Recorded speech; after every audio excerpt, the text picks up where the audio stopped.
Hello, this is Sumie Ochiai. I'm a Buddhist teacher and I'm going to talk about the difference between why we live and how to live. Why do we live? How do we live? To many of you, these two may sound almost the same, but the truth is they are completely different. How different? That's what I'm going to focus on in this session. Why do we live? This concerns the ultimate reason why we were born as humans. Why were we born in this world? In order to do what? Life is not easy. In order to keep living, we must endure various challenges and difficulties.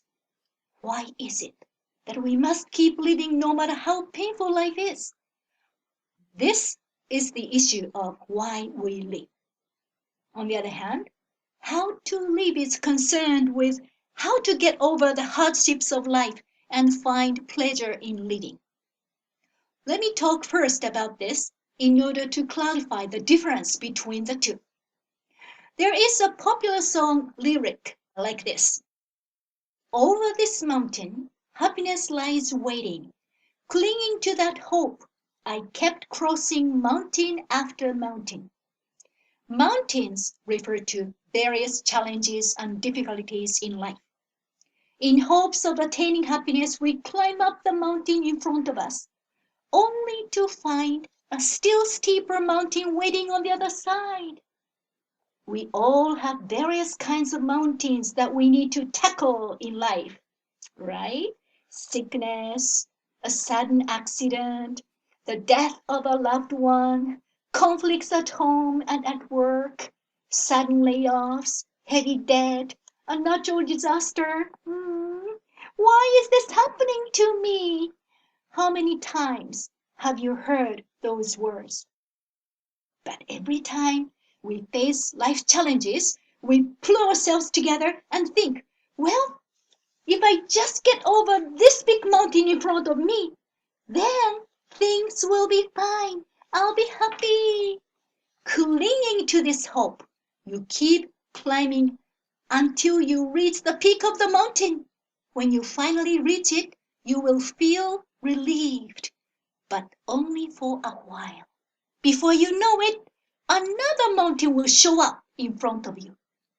If you are a student, you study hard for an examination. You somehow get it over and done with, and you feel relieved. Yay, let's have some fun. But soon you will have another test to prepare for, another assignment to work on. If you are a businessman, you work hard at your job. You have a business goal to accomplish. You overcome one goal and feel relieved for a while. But then you must work towards another goal. If you are a sales clerk, you must meet your monthly sales quotas. Indeed, mountain piled on mountain. Examinations, competition, never-ending house chores, apprehension about old age, fears about coronavirus. It seems that these mountains continuously appear in life. Don't you think so? Do you think these mountains will eventually disappear from life? No, mountains will never disappear from life, no matter how hard you try. Challenges and hardships are part of life. There's always a new mountain to overcome. The mountain road will continue. A lot of people say that this mountain road will become steeper and steeper as we age. When you get older, you will face bigger and steeper mountains than you had ever imagined when you were young. And in the end, the time will surely come when we face a mountain we cannot overcome. Sooner or later, the day will come when we must die. Then, a question naturally arises. Why is it that we must keep climbing up the mountain road? Why must we live when we will die anyway? Some people just give up in the middle. It's too painful to keep walking on the mountain road. I've suffered enough. No more walking. Some people think this way and refuse to keep walking. They refuse to keep living. Do you know what that means? They commit suicide. Suicide is a global phenomenon. As of 2020, the suicide rate is especially increasing among young people. In the past 20 years, the suicide rate has increased by 30% in America. Worldwide, almost 800,000 people commit suicide every year. This means one person every 40 seconds. This means that in 1 hour, 90 people take their own lives. 90 people in 1 hour. Every day, 2,160 people die by suicide. You may not want to know this reality, but indeed, a lot of people take their own lives. On this planet, more than 2,000 people commit suicide each day. Life is not worth living. Life is meaningless. That's what they feel. Not only young people, but school teachers, great thinkers and writers who are very smart also take their own lives. People usually say, we should not commit suicide. Taking our own lives is a bad thing. We must keep living until the end. But can you explain why? If living is fun and easy, there is no problem. But if living feels like nothing but pain, why is it that we must endure it and keep living? Why must we keep living no matter how painful life gets? In other words, how can you stop someone who is about to commit suicide? You might encourage this person by saying, don't give up. If you keep living, things will get better. Change your perspective. Hang in there. But you know what? This person is considering committing suicide because he feels like a runner who is forced to keep running endlessly. Running in endless circles is like being in an Olympic game hosted by some crazy person. He is screaming inside, I'm tired. I do not want to keep running without reaching anywhere. It's enough. No more running. No more suffering. Let me go. If you insist that he should keep running no matter how painful it is, do you know what it is like? It is like you are whipping him with a crack. Hey, don't stop. Get up. Keep running. Pish, pish, pish. To someone who is considering suicide, keep living means keep suffering. No matter how well-intentioned, your advice may sound like the crack of a whip. Psh, psh. Do not sit. Move, move. Do you know what you need to provide to such a person? What he or she needs is a clear and compelling reason to live. The clear reason why we must endure hardships to go on living. Let's say that you know that there is an oasis up there. Then you can say, hey, don't give up. There is an oasis over there. If you keep walking, you will reach it. Once you get there, you can drink clear water. You can finally relax and rest. You'll be glad that you did not give up. So keep walking until you get there. If you can point out a clear destination like this, then it makes sense to stop someone from giving up. There is a destination that you can reach. You must not give up until you reach it. If you are able to show a clear direction, then it makes sense to encourage this person to keep going, right? But if you cannot point out any clear destination, your encouragement loses its foundation. Without a clear destination, to keep walking means to keep suffering. Just suffer. Just keep suffering, no matter what. Such advice is ruthless, is it not? One TV program showed this story. There was a lady who was diagnosed with throat cancer. She was 50 years old.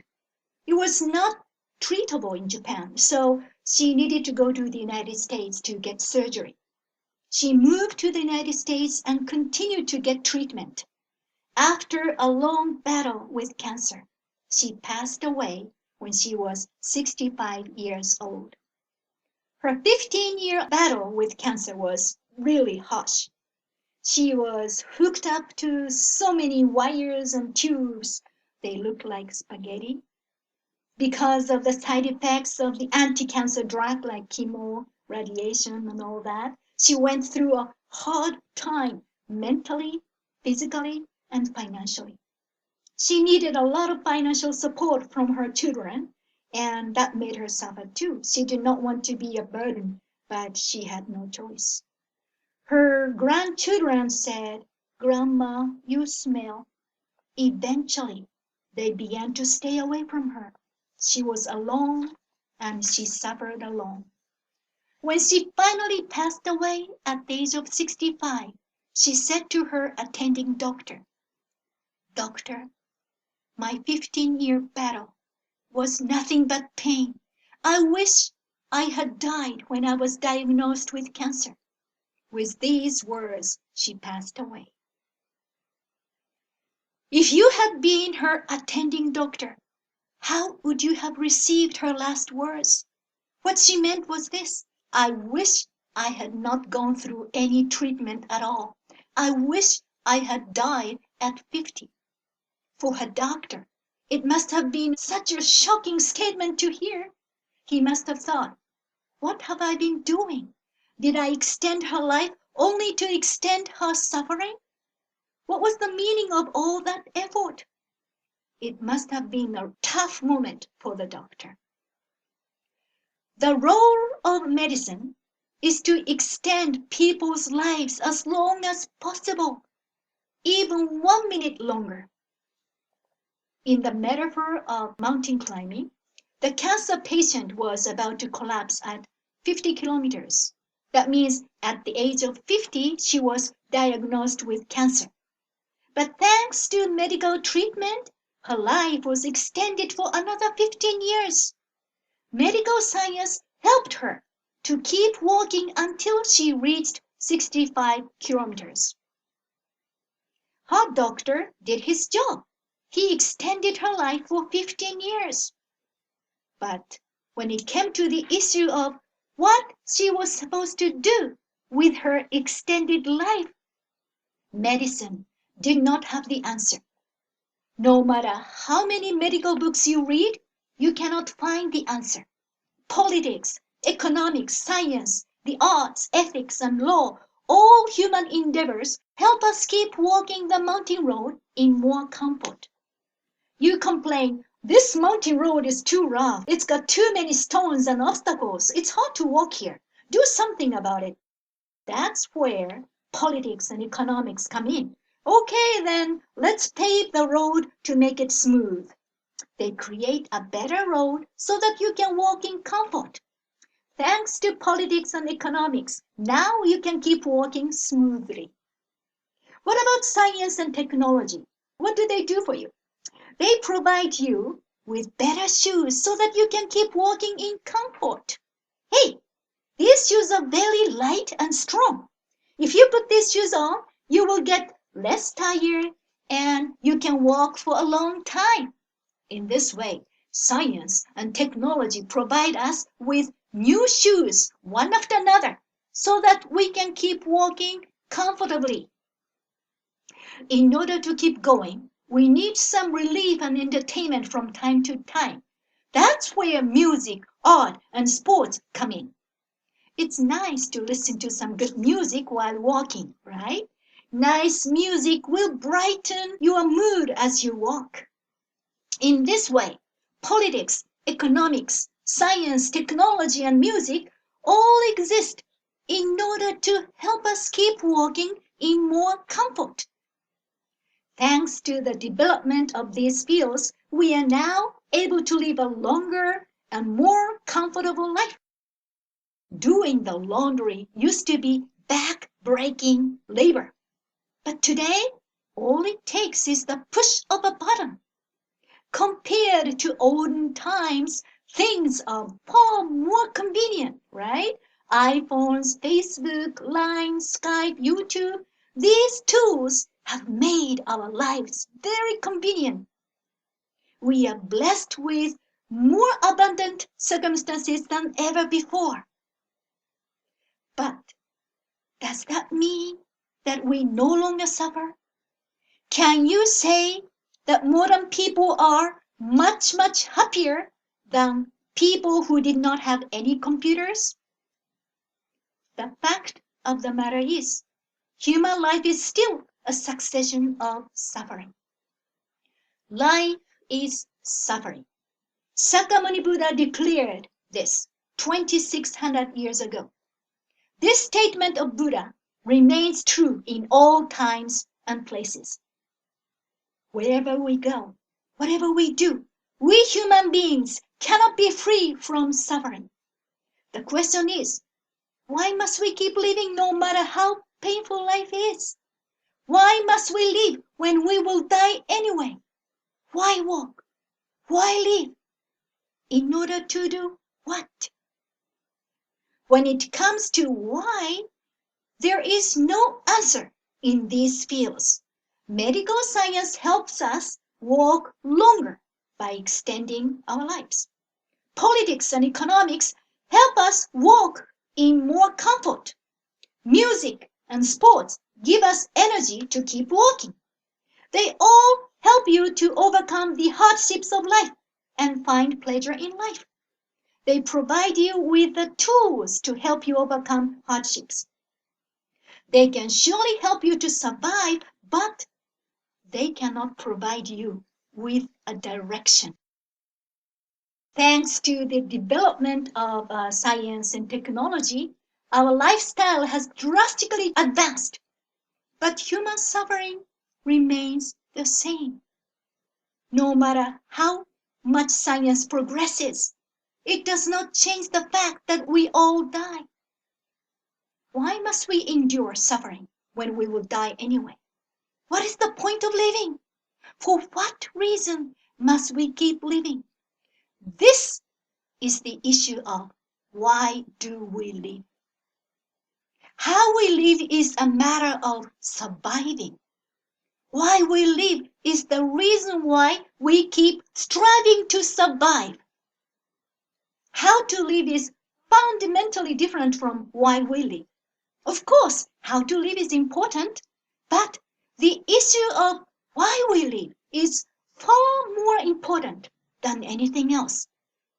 But forgetting this crucial issue, human beings are only focusing on how to live, how to survive, how better to live. This is the reality of humankind. What is the ultimate purpose of human life? The answer to this age-old question is clearly taught in Buddhism. Master Shinran taught the ultimate purpose of life more clearly than anybody else. Ladies and gentlemen, we were not born to suffer. We were not born to just overcome hardships. We were born to attain true happiness. Is there any meaning in life? Yes, there is. Your life has a purpose. There is a clear and compelling reason to live. There is a clear and definite objective that you are born to achieve. That's why your life is precious. So Master Shinran declares. Listen to Master Shinran's teachings that show you the way to true happiness. Then you will come to know the real preciousness of your life. You can attain absolute happiness now while alive. What is taught in Buddhism? The clear answer to the question of why we live. That's what Buddhism is all about. I hope you will keep listening to the Buddhist teachings in more detail. Gassho.